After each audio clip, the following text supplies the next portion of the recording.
Welcome, everybody, to an Ask Me Anything episode of the Monday Mindset Moment. We're together. I am your coach, and I'm the founder and lead coach at Raising Our Resilience.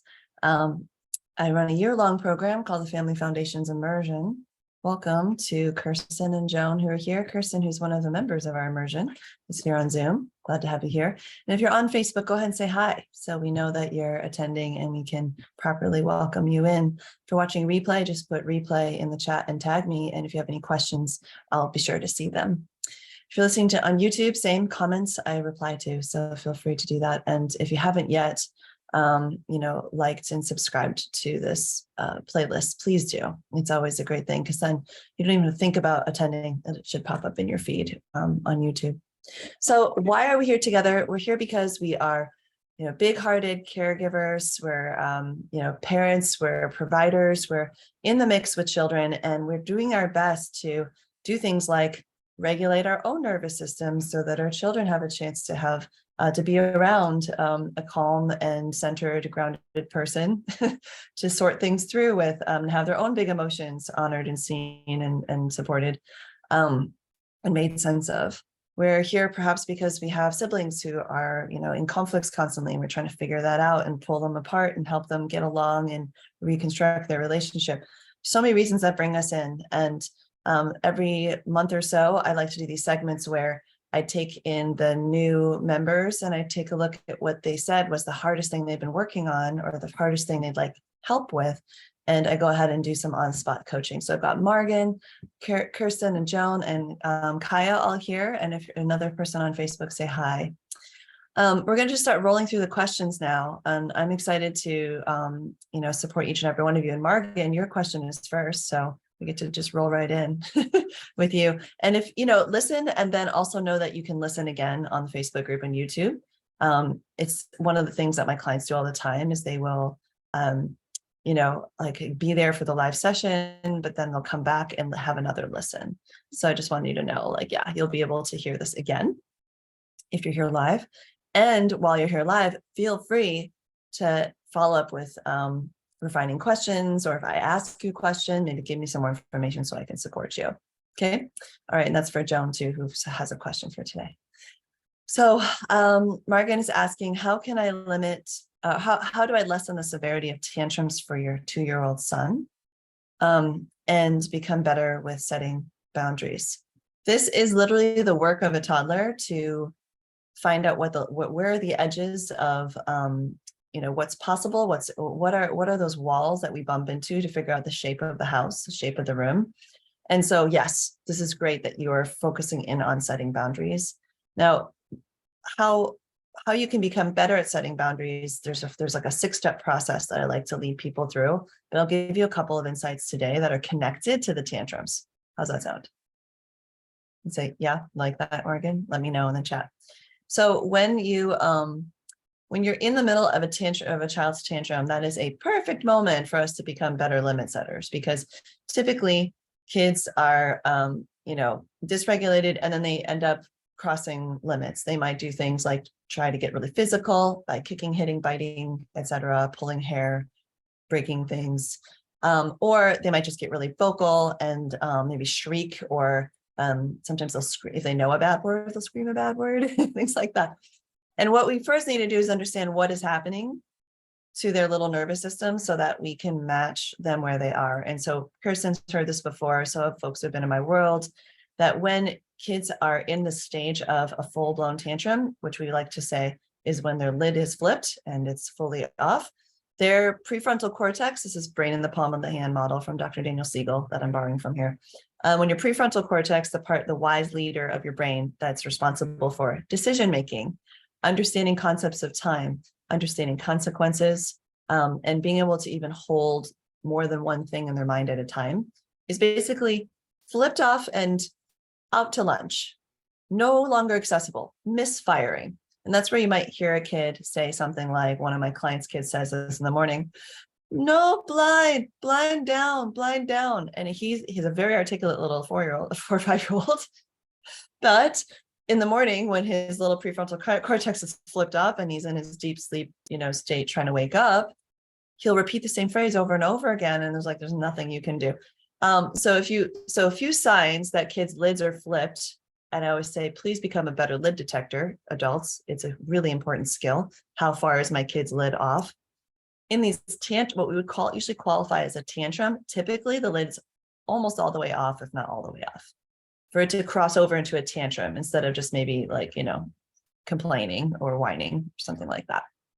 So when you recognize that happening, then one of the most important things you can do is adjust your approach so that the number one thing that needs to happen first before anything else is to get that lid back on, or at least halfway back on. And that's before you offer a bunch of choices. Like three to four choices is too much when the lid is off. You can do 2 max. So that's one tip for for being firm and clear, is you give 2 choices. And then if they can't choose, you choose for them. It is a really great way to, in the moment, set a boundary and follow through. I'll give you an example in a moment.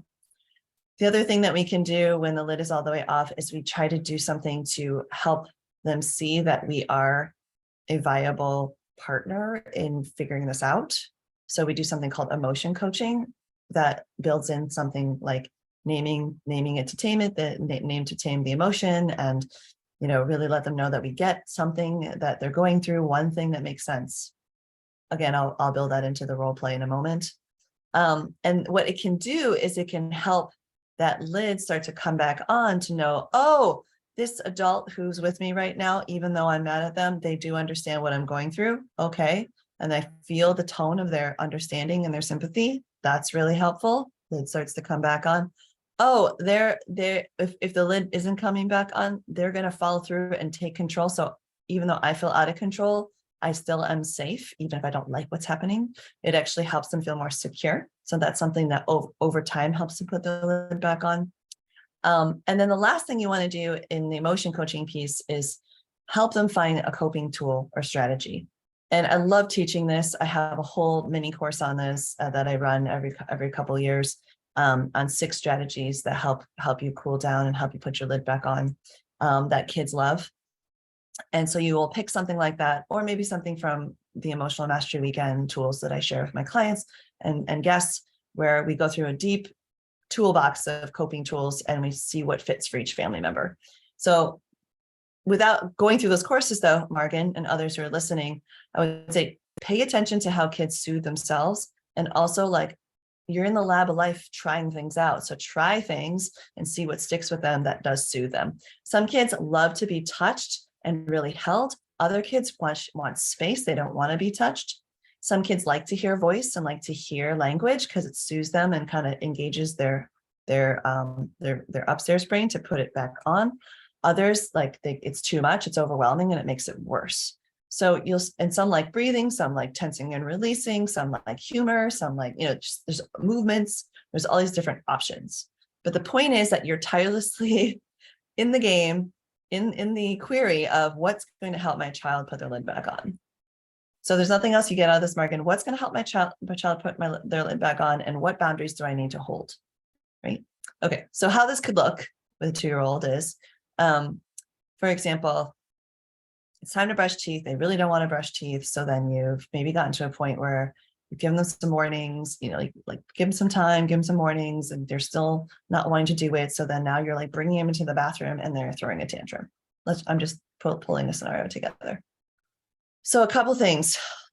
Always bring in the emotion coaching, but also the firmness of the boundaries. We are going to brush our teeth, hon, and I know that you're disappointed because this is or it seems like you're disappointed or upset because this is not what you want to do right now. And just like let them know you see them, give them some language perhaps.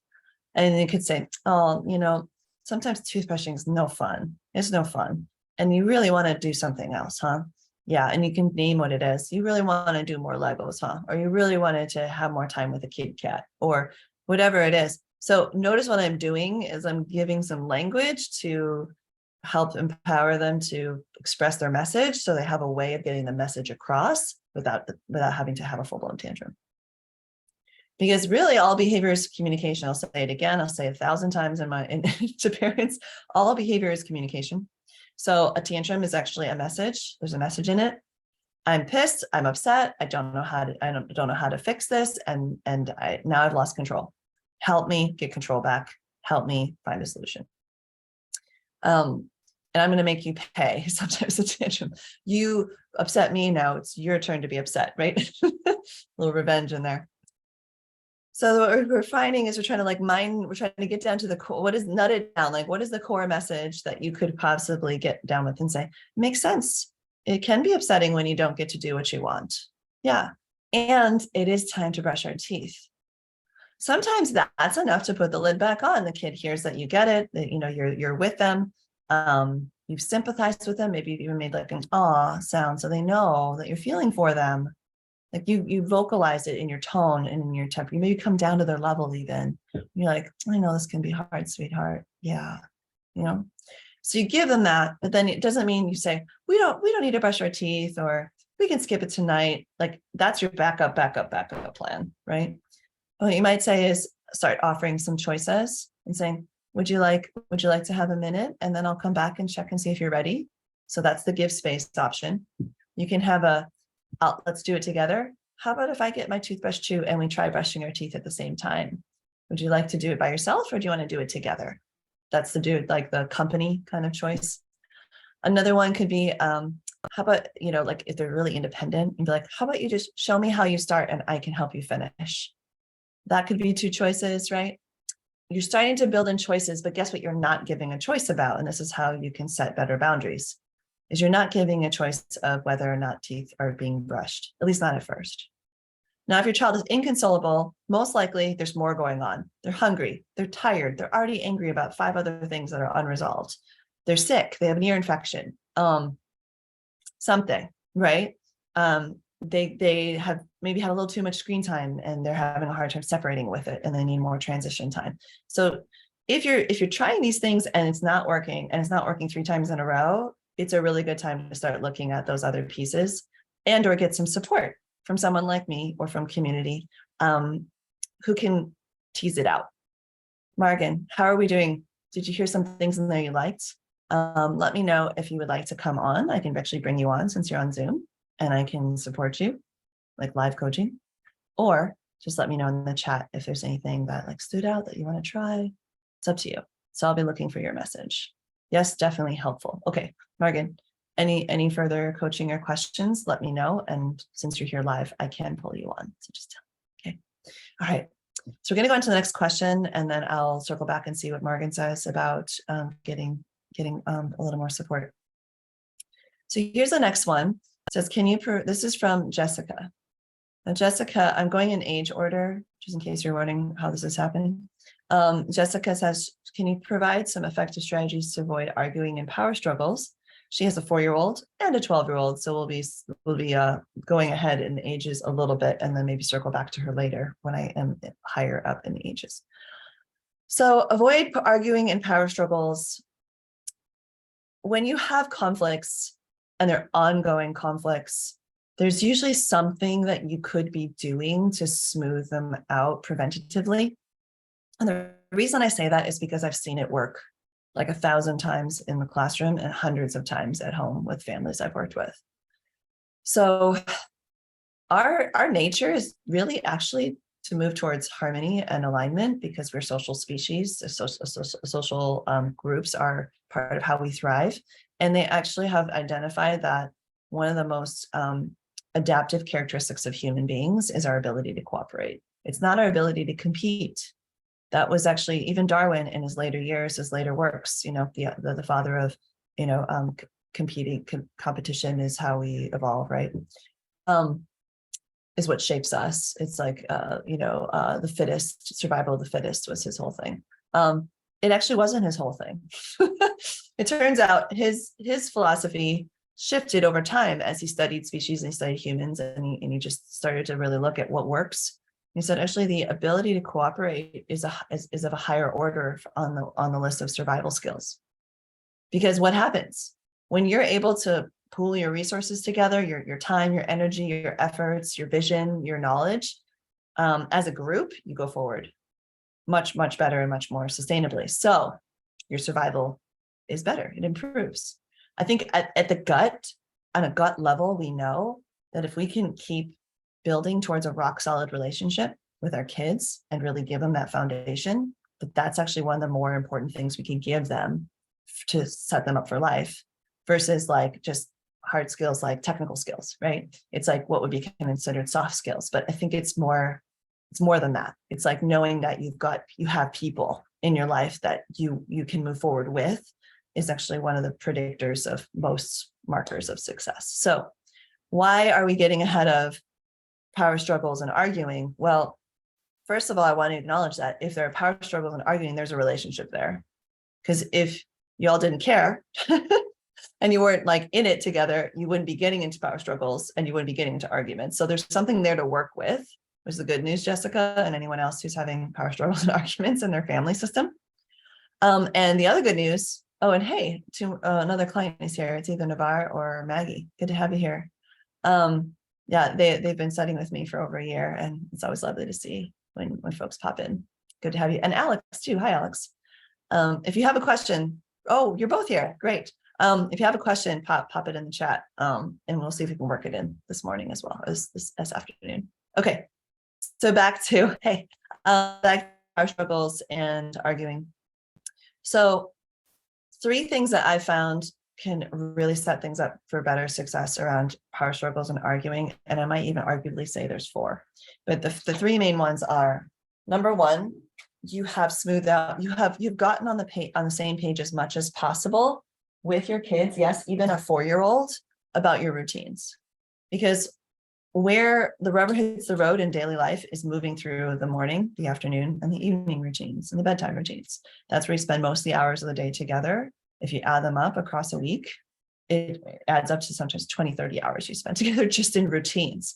So if you can smooth out your routines and come onto the same page and have a more collaborative approach to them, where people are working towards similar goals and everybody's needs are being met, like you're being asked to do what you are capable of, like the 4-year-old and the 12-year-old will have different contributions to chores, for example, and different levels of support needed, right?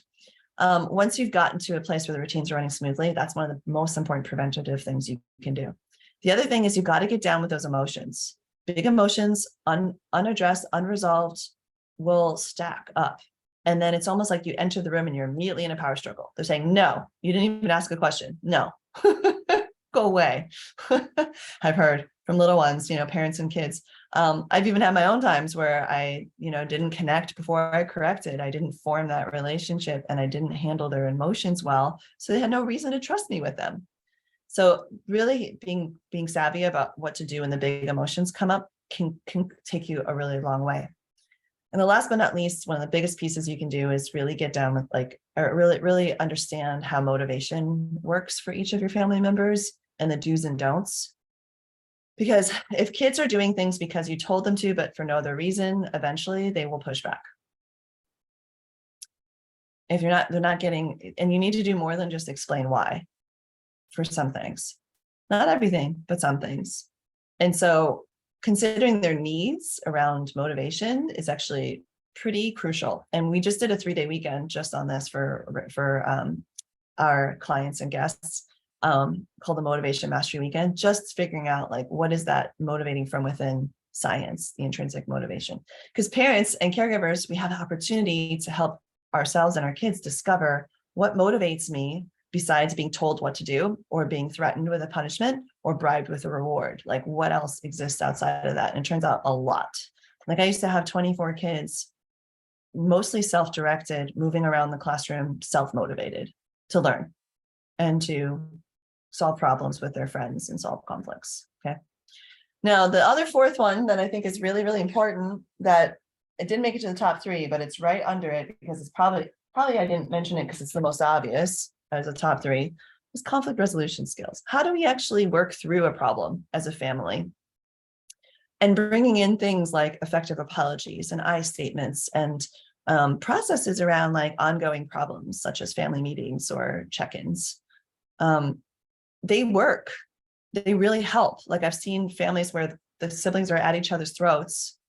Within 6 months, they're sitting down and having productive family meetings. And this is with a 7 and a 9-year-old, right? Or 6 and 8 at that time. I've also seen older ones, 12, 13-year-olds, in your case, Jessica, take more of a role of like feeling like more mentorship towards their little one through their little sister, little brother, little sibling. So there's a way to shape towards this. We know how we solve problems as a family. And I don't know about you, but I had no modeling that I'd want to repeat growing up. So I had to start from scratch, maybe a little bit from some mentors along the way, like some really good teachers and a couple of coaches that would sit us down and have good meetings for, the captains are fighting, we got to solve this for the basketball team kind of thing, but not like a good solid training on how to solve problems. So I remember going into my 20s being like, I'll figure it out. And you just kind of do your best. But then I would get into classrooms and be like, wow, these kids actually need skills in how to solve problems. And 4-year-old is a great age to start. 12, you better get on it. I'm just going to say, because they're about to get into all kinds of things and they need the skills to speak their mind, empower themselves, and also take responsibility and be, accountable for their part in things and repair. The opposite of isolation is really being able to repair relationships and stay in them when it's healthy, right? And we're hoping that we're creating healthy relationships with our kids where it's worth it, and with the siblings, with each other. That's a goal. So a lot here. Yes. And then Navarre, I love that your question's coming in right at this age level. Is there anything we can do on a 2- and 3-year-old level? Yes. Thank you. So just under 4, we're approaching 4, and they have 3 kids under 3 and under. So amazing. Bravo. You too. So yes, there's so much you can do. The first thing is helping them understand that it's better to walk away than to do harm for 2- and 3-year-olds. They need help with that. And they need help recognizing their body signs, going back to the big emotions part, that they're out of control or about to lose control, and that they need to do something to take care of themselves before they do harm to each other. So that's the first thing. Second thing is really driving home that everybody's needs gets met. Everybody's needs get met eventually. And you want to make sure it's like it's not delayed more than an hour. Like you want to do under an hour if you can get to all the baby's needs, but that it's okay to have a little delay, because you want that to establish a security that, like, even if if you're not getting it right now, that's not the same as never. And so for 2- and 3-year-olds, in terms of creating that security, really important. Another thing that's really impactful to 2- and 3-year-olds is the environment.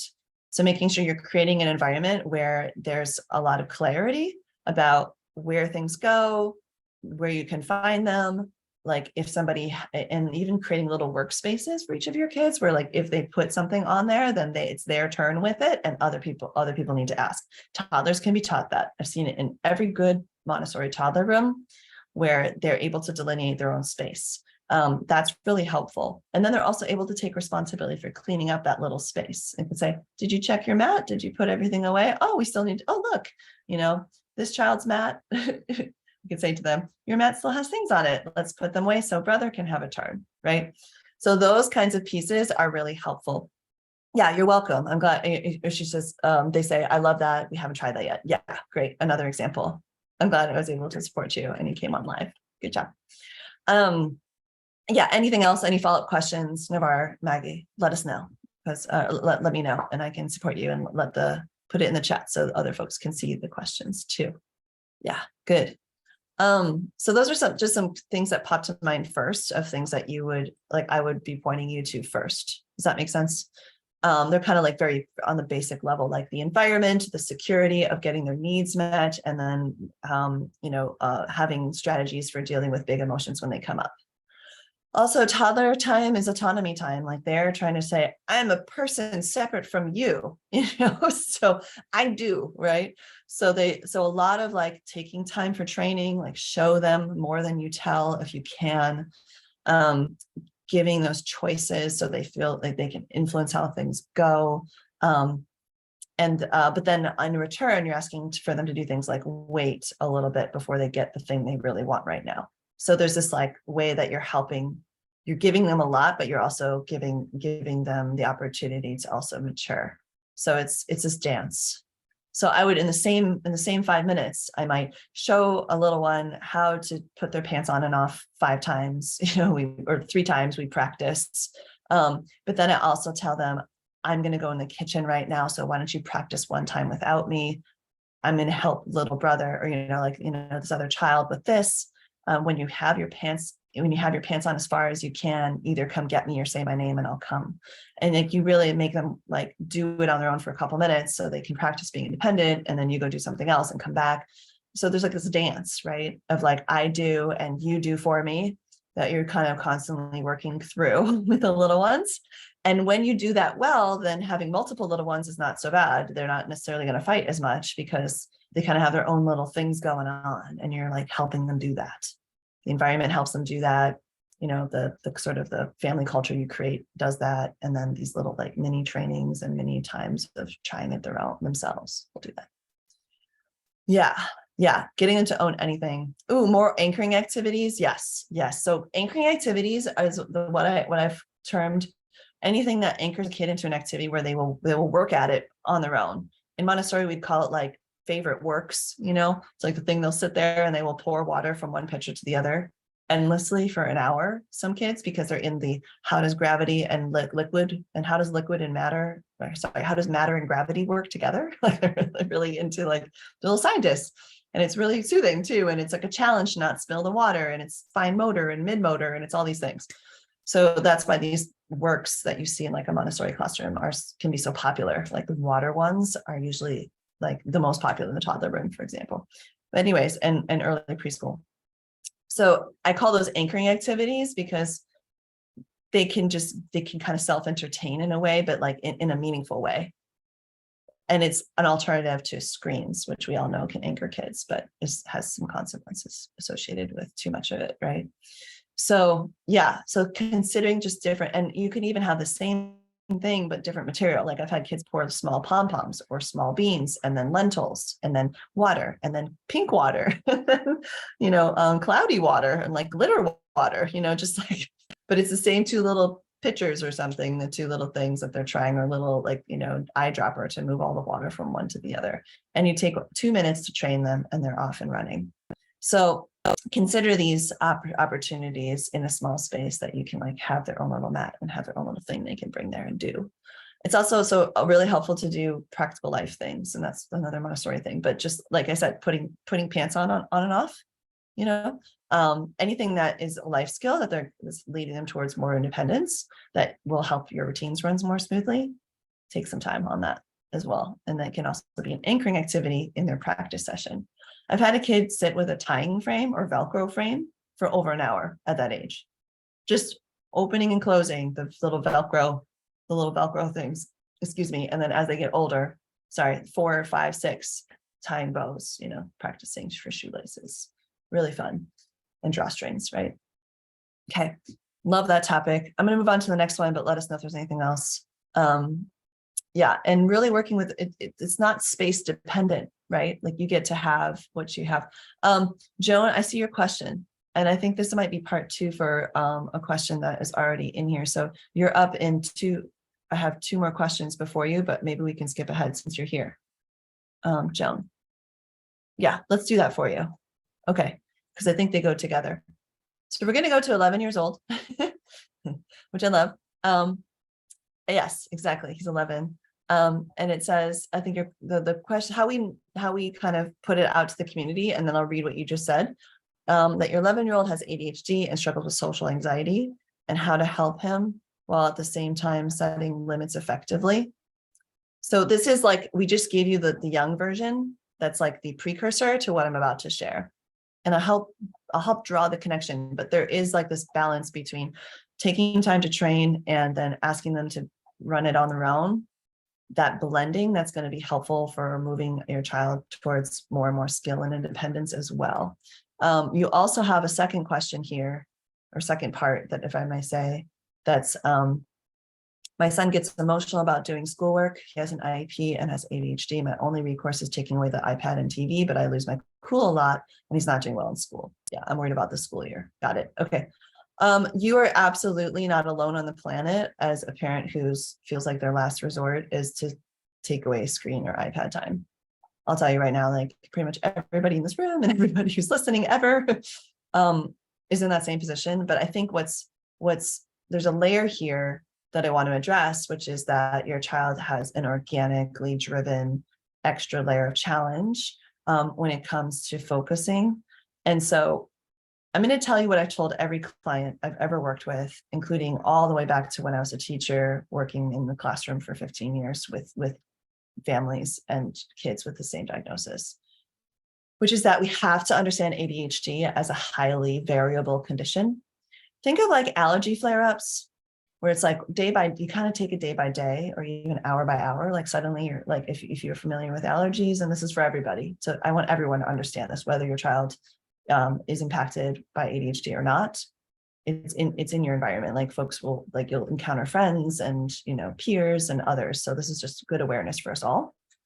Okay. So advocating for us all to listen to this and get down with this. Is that because it's almost as organic as a histamine reaction, in the sense that like brain activity, like the variability of being able to focus and control impulses is variable, sometimes day by day, hour by hour, and even like minute by minute. So the sooner that you can get a common language between you and whoever in your world, and for Joan, it's her child, around being able to check in. It's almost like, how bad are your allergies today? Well, I'm sniffling a lot. My eyes are itchy, but my focus is fine. I think I can still get some work done. Or I'm blown out. I really can't focus until my allergy medicine kicks in. I'm going to need like an hour. I'm going to be late. Right. So I'm just using that as like a relatable sort of, not metaphor, but yeah, like comparison to help us understand how organic it is. It's not by choice. Typically. Now, can you choose to do something about your allergies? Like turn on the air filter and take your inhaler and pop your antihistamine medicine and limit your exposure to pollen. Like, sure, there are things you can do, just like the same thing with ADHD, the things you can do. But the first thing is awareness. Just like anything, if you're not able to like describe it, it's really hard to address it. Like, I can't tell you how many people in my world with mental health challenges found it incredibly relieving to finally have a name for what they were experiencing, whether it was like, bipolar or multiple personalities or anything, right? That folks are dealing with. It's just so helpful to have the language. So I would encourage you, as a first and foremost, highest priority is to start getting language in that the two of you can check in and say, hey, bud, from a scale, this is an example. You don't have to do this, but as an example, this has worked for some folks at this age, 10 to 13. Hey, bud, on a scale of 1 to 10, how easy is it for you to focus right now? 10 being super easy, 1 being almost impossible. On a scale of 1 to 10, how easy is it for you to control your impulses right now? Scale it, right? And they'll let you know, like 10, it's like, I'm in control, no problem, no worries here. 1 is like, I'm all over the place. I'm doing stuff I don't even understand why I'm doing it, right? Mm-hmm. When you have this language in place, then you do this quick check-in. It can be quick. I'm like, I think I'm at a 5 on focus and a 2 on impulsive, my impulses right now. It's a shorthand. So what that can then lead to is an understanding of how much support is needed here, and whether or not the expectations need to be adjusted. So let's say he brought home a 10-page assignment. Focus is high, impulse control is high. Maybe it would be appropriate to just do the first page with him and then leave him with the rest and expect him to be able to finish. But if he's having, if he's reporting and you're observing low impulse control and low focus, it may be completely inappropriate for him to do 10 pages on his own or the 9 pages on his own. It might be 100% necessary for someone to be there with him, working one-on-one through the steps, for him to take breaks, for him to use strategies that he's going to learn over time. My hope is he's working with somebody that is empowering him with tools, but you can also be the one. And I love helping parents with that. So let me know, Joan. So that you can do things like break assignments into smaller steps, bring in brain breaks, give him movements that help him focus. There's all these tools that we bring in when kids are low focused or low impulse control. But the most important thing is that we adjust our expectations and we identify that there's a need here. Just like if a kid starts to wheeze and have bloodshot eyes with allergies, we wouldn't go, if you don't breathe better, you don't get TV time. We would say something like, is there something you need right now to help you with your allergies, right? So I want everybody globally to like hear that distinction. And I'm not trying to vilify one or the other, but it's just sort of significant what the difference is there. Let me know what stands out to you about that, Joan.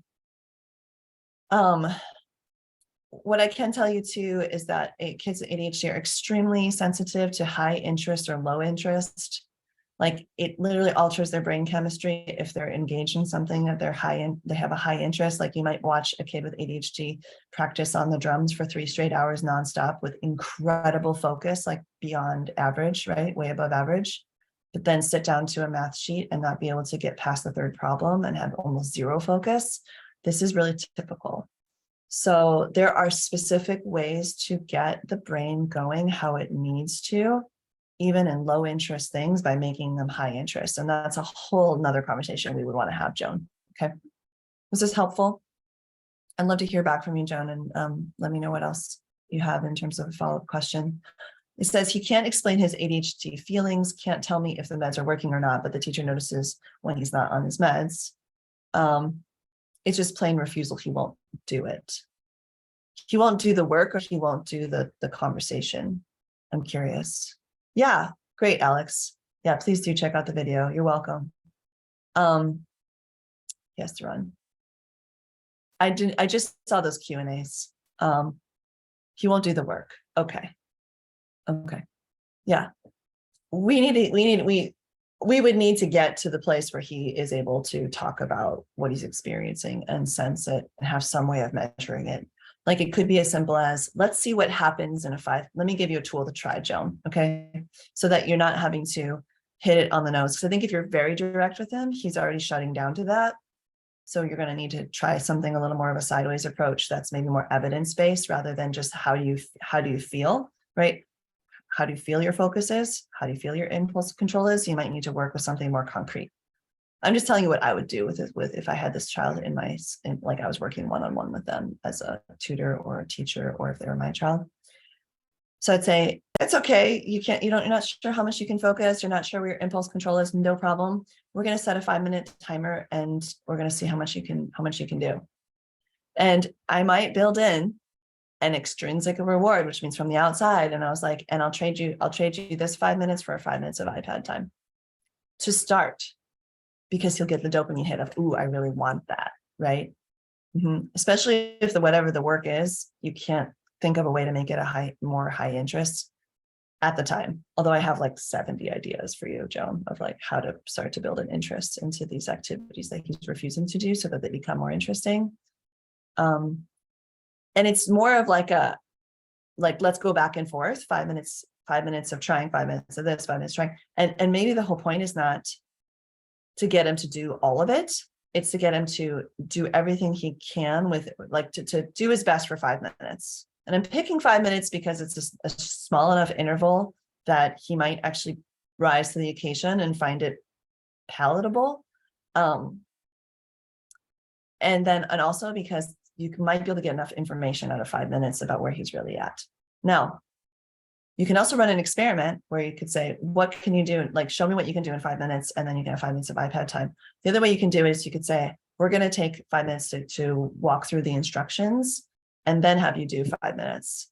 And you can even compare the two. Okay, that's what happens when you don't sit down with me and look at the instructions. Now we're going to do round 2 is we're going to take 10 minutes. 5 minutes we do it together and I explain the instructions and make sure you understand. 5 minutes you do on your own, and then you get 10 minutes of iPad time. You could see how this might build some momentum over time, Joan. And I know that there's repair to do here, because if he's just flat out refusing, it's like he probably doesn't even think, he just reacts now. That's his number one response. No. Just like a toddler. Toddlers do this too. And kids of all ages do this. It's like their magic wand on how to make their parents crazy and have power and control again. So I wonder about working through those steps together. And Joan, this is the kind of thing that we would probably need to map out and then check in how it went, and then map out again and problem solve and check it out again. Like, I'm giving you something you can go try and see how it works. But Joan, if you run into more problems, reach out to me, okay? And let's get you, I don't think we ever did your 30-minute free consult, so I'd be happy to do that with you. Okay. All right. Joan, thank you for being here. I'm so glad you're here live, and way to just lean into some support today. It's really important to me that each and every one of you knows that this is not something you need to handle on your own. And I also want you to know that I have like 5 people in my program right now whose eldest child is impacted by a learning challenge similar or the same as your child's. And that's significant because they're all working towards similar goals of like getting out of these kinds of patterns that are really not serving the kid or you know, and are painful. So just know you're in good company here. Okay. Like this space, this family, this Raising Our Resilience family, the folks who are in the immersion, the folks who keep coming back. I have people in their 3rd and 4th years of mentorship with me. They've created an amazing community, and it's here for you. So please don't try and do this, or don't feel like you have to try and do this all on your own. So I'm so glad you're here, and there's more. Hey, Joan. Yeah, take a deep breath with that. Jenna FW, she says, our family is struggling with getting on the same page when it comes to bedtime. Can you suggest anything when it comes to establishing a bedtime routine? So we talked a little bit through a couple things already, right? Around like, I had a chance to emphasize routines, but I didn't have a chance to really explain like what I would do to establish them. So let me give you a couple things. So bedtime is hard. It's sometimes the hardest routine. Sometimes morning's the hardest routine. Kind of depends on your kids and their temperament and the way that they handle mornings and evenings. But typically when you have a 6-year-old, it's when they're the least resource. They're tired, right? And because they're tired, in some ways we have to be nicer and sweeter and calmer and gentler, but we also need to be firmer and clearer of who's in charge and what's happening. Oftentimes we mistake those that it's either or. It's not. It's a blend. I always tell my parents you can be supportive and demanding at the same time. And if you haven't figured that out yet, please ask for help with that, because typically like we feel like we have to choose. We either need to be very strict and consistent and it's the same every day, and you better follow it, or else, to get the kids to like comply and get through that evening routine. Otherwise, the other side of it is, we have to be really sweet and nice to kind of calm them down, to like make sure it's nice and calm and sweet. But like, then you could be with them for 2 hours trying to get them to go to sleep because there's no boundary about and firmness about some of the hard stop kind of things, like this is lights out, right? So I would want to just look over your routine, Gianna, and say like, what is it so far? What have you mapped out? What have you tried? And then problem solve from there. One thing I can tell you though, is that if you involve the kids in revamping the routine, it can only help. It'll help more than hurt. Let's just put it that way. What I mean by involve is go through some questions like, what are the steps of our night routine? Oh, let's write them down. How long do you think each step is going to take? Oh, is this a step that you can do on your own? Or is this one where you need help? Or is this one that actually mom and dad, parent figure needs to do? Whose work is it, right? There's a whole process I walk people through in my programs called the robust routine process to create robust routines. And those are some of the first steps. And if you involve, my dog can't decide if he wants to be inside or outside. So if you involve the kids and get their input and have them be a part of the process of like eventually doing things like making a chart that you all look at, having them check the chart and tell you what's left instead of the other way around. It's so enticing for a 6-year-old to have a lot of like authority and to be in charge and to have influence.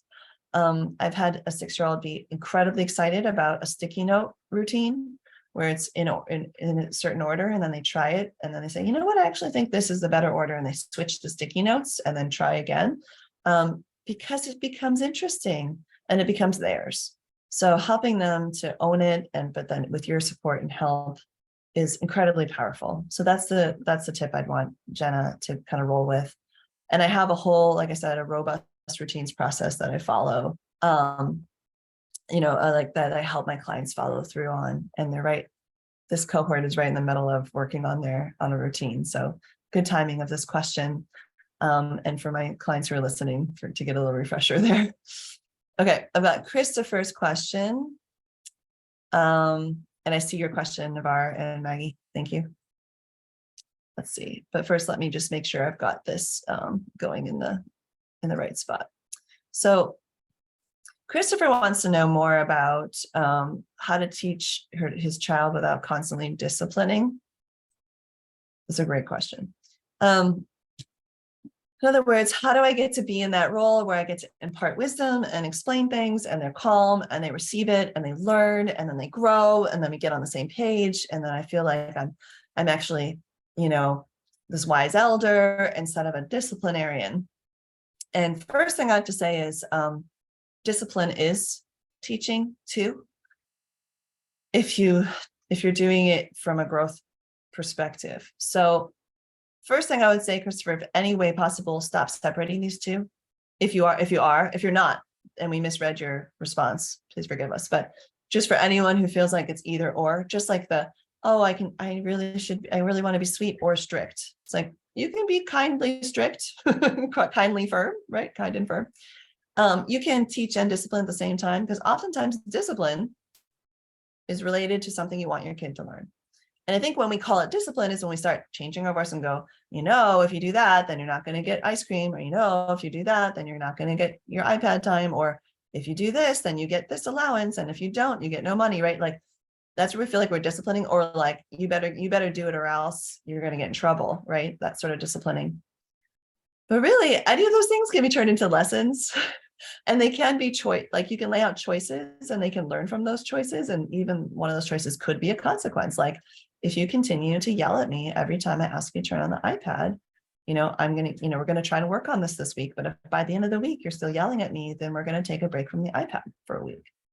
That's what's going to happen. Now, why don't we look at this? What is going on? And this is the teaching, mentoring, working together part. What do you think is so upsetting about it for you? Is it the way I'm saying it? Is it the timing of it? Let's work this through. And then you can go through a whole problem solving sort of process and get to an answer of, okay, so, and create a new plan. What are we going to try this time that might make it so that we're not in a disciplining moment? Okay. And you can do that with a 7-year-old. You can. Now, back to Navar's and Maggie's questions. They're asking, I have, the 2 to 3-year-old version of the bedtime routine. Yeah. So there, you need to stick to the steps, and you need to be firm about time. Within 5 minutes is what my guiding thing would be for 2 to 3-year-olds. They actually are very sensitive. Their little nervous systems notice if you go over longer than you usually do, and then they try to get more. I've seen this happen so many times in toddler and young preschool nap rooms. Like, you have to just really stick with it as consistently as possible. Now, can it slide a half hour earlier, half hour later? Yes, but the steps that happen in that routine chunk and how long you spend on each one, keep it as tight as possible. Now, which ways they're protesting the steps and trying to make it go longer. I'm just going to address one that's really common, and then we can have some coaching around this. Okay, Navar and Magdalena. So, in a session, like, we'll spend our 50 minutes, like, really working on this, or you can pop it in our Facebook group for clients, and we'll workshop it there. But what I would say is that with the little ones, they're so good at one more time. So whatever they are asking for one more of during at the end of the bedtime routine that takes forever, start stacking those things at the top, and even remove them from the bedtime routine. It's like the transition to the bedtime routine. So one more, I'm still thirsty. Oh, I'm still hungry. Oh, I still need to go potty. Oh, one more hug, one more book, or whatever. I guess hugs are a little tricky, but the book and any one mores, you do their last call, like you're basically your last call before you even go into the bedroom. That can be a game changer there on saving time if they're one of those one more. The other is that for 2 and 3-year-olds, you need to give them an active role in settling themselves down. And it might be a fight at first and a little bit of a learning curve, but I have seen every single child that's ever come into the preschool classrooms that I was working on, and even later where I was mentoring, get to the point where they would lay down on their bed, lay still, get tucked in, and do their part in settling their body onto the bed as their active role in falling asleep. So if you haven't conquered that one yet, it's a really high impact one to get on and really get down. And I know they're getting training at their preschool.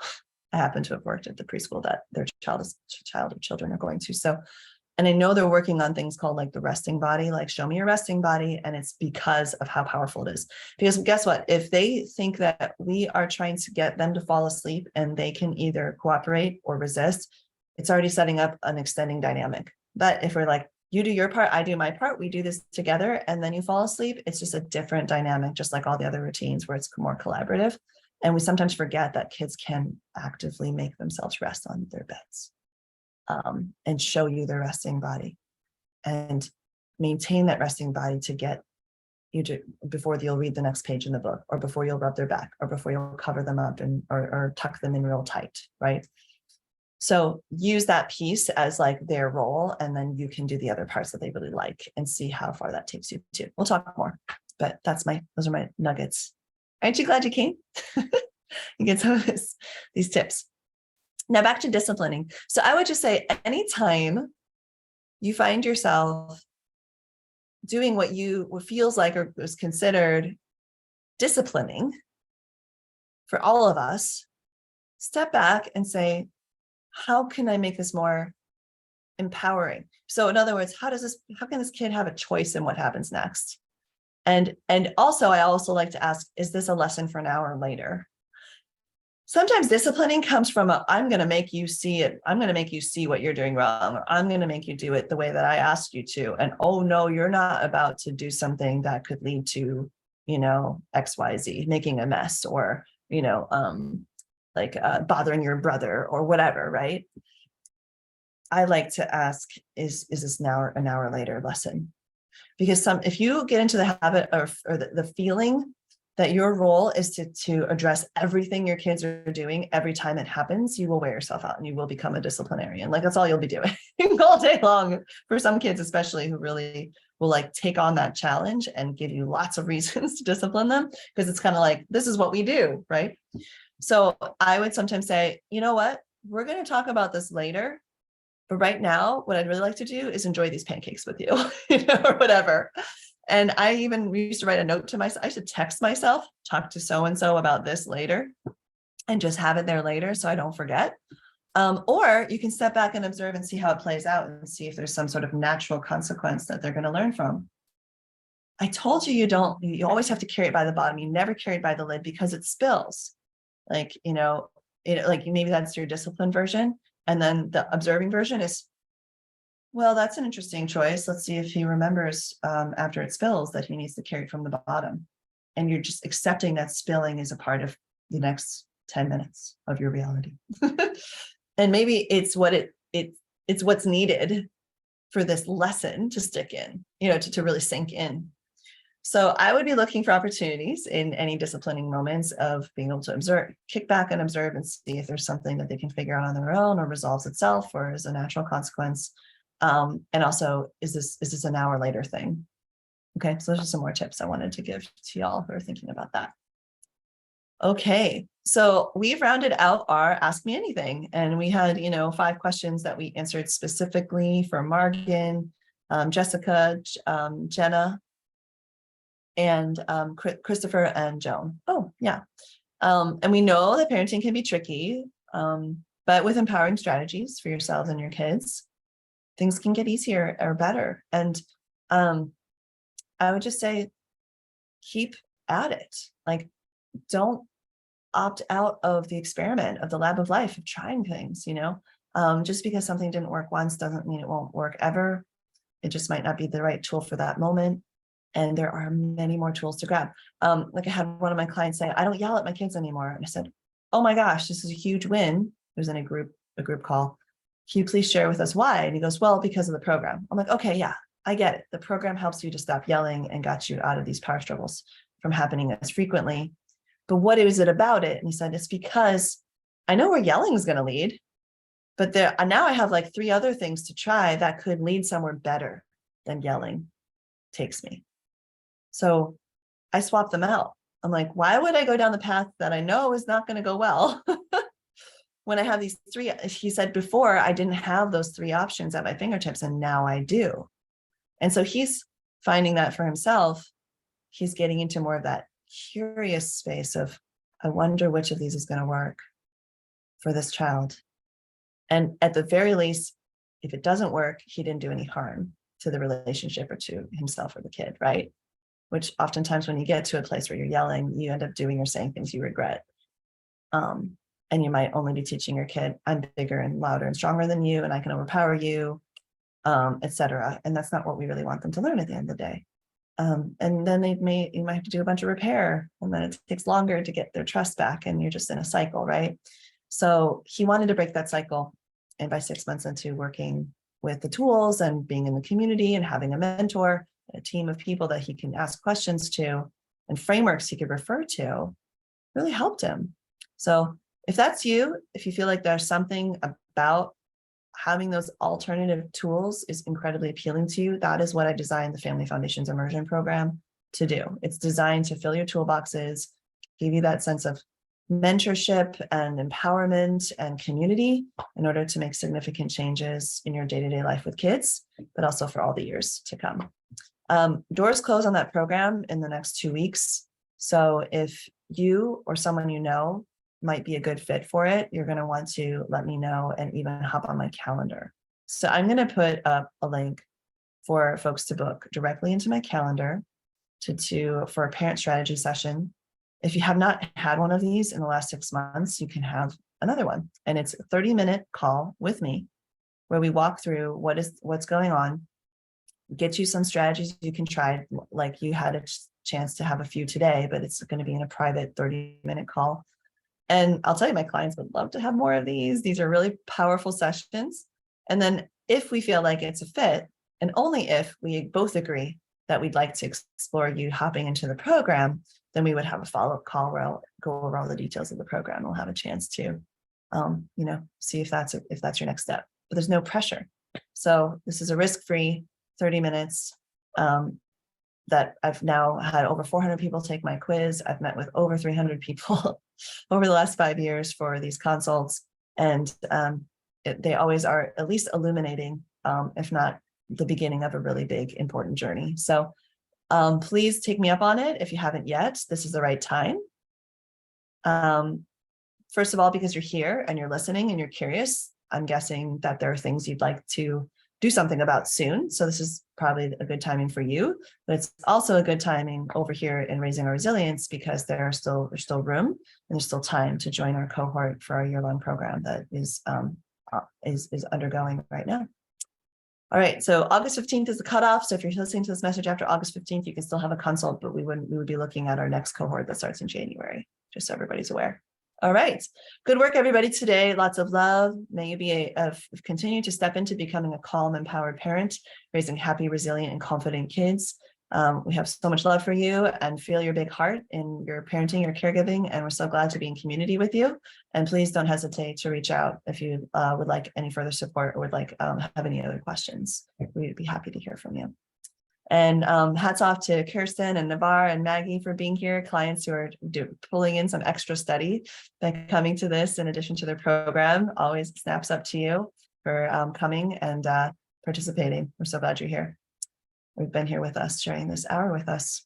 All right, lots of love to each and every one of you. Enjoy the recordings, and we'll be together in community soon. All right, bye for now.